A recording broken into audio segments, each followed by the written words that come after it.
What's up, y'all? Day 4 of 30 days of re-education of the Negro. Necessary conversations on race, sex, and culture. Happy 4th as well. Today's piece. Black Socrates speaks. God bless America. Out of 60 million yearly police citizen encounters, the police shoot approximately 900 to 1,000 suspects yearly, of which about 25 to 40 are unarmed black citizens. It took 246 years to be recognized as humans and 50 more years to be recognized as citizens, but we still live with America's blatant disregard for black life. The epitome of being black in America is being told sorry by the defense attorney who forgot you were still in the courtroom, all the while showing the video footage of the attempts to revive your black son's life after being shot by the defendant, an off-duty cop who mistakenly thought he was a burglar in his own apartment. R.I.P. Botham Jean. Black lives don't matter, and yet to express anything but an undying love for America, and you will promptly be told to leave the country by those not burdened with this blatant disregard. They act as if black people should be grateful to no longer be enslaved, and these modern-day lynchings, aka police murders, are nowhere near as frequent as lynchings were in this country from 1895 to 1925. In other words, stay in your place, shut the fuck up, and God bless America. Just my 3 cents. All I ask is that you think.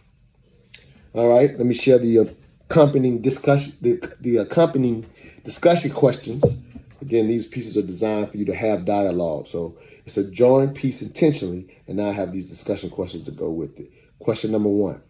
Can you imagine the trauma of Botham Jean's parents watching the footage of their son dying after the attorney forgot to ask them to leave the courtroom before showing it to the jury? This is a common courtesy in the event that there is footage like that. They would typically, out of courtesy, ask the family to leave so they could show it to show to the jury. In this case, they left them in the courtroom, and when it was over, the lawyer just whispered sorry to them, realizing he had forgot to ask them not to witness this video of their son being revived. Brutal, in my opinion. Number 2, during the height of the lynching period, a black person was hung daily in this country for 25 to 30 years straight. Today, can you imagine seeing a police shooting daily on the news? This is, again, discussion questions. Have the dialogue. Number 3, should African Americans stop saying nothing has changed, considering what our ancestors faced during the lynching period? Question number 4.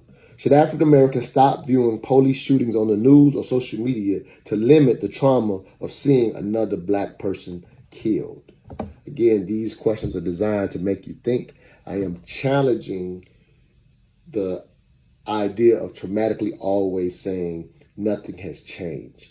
Our ancestors went through some very difficult periods, and our trauma makes us sometimes assume we're experiencing the same thing. I challenge us to think about, are we really experiencing the same thing, and what type of things can we do from a action standpoint, and even what we watch and what we view and what we consume standpoint in reference to past trauma and relating it as if we're having the same experience. So I am challenging us to think about how we respond to these things, while the piece itself challenges broader America to respect the experience is not such that today, for example, is necessarily a happy 4th of July that in the way that it might be for the rest of the country. All I ask is that you think.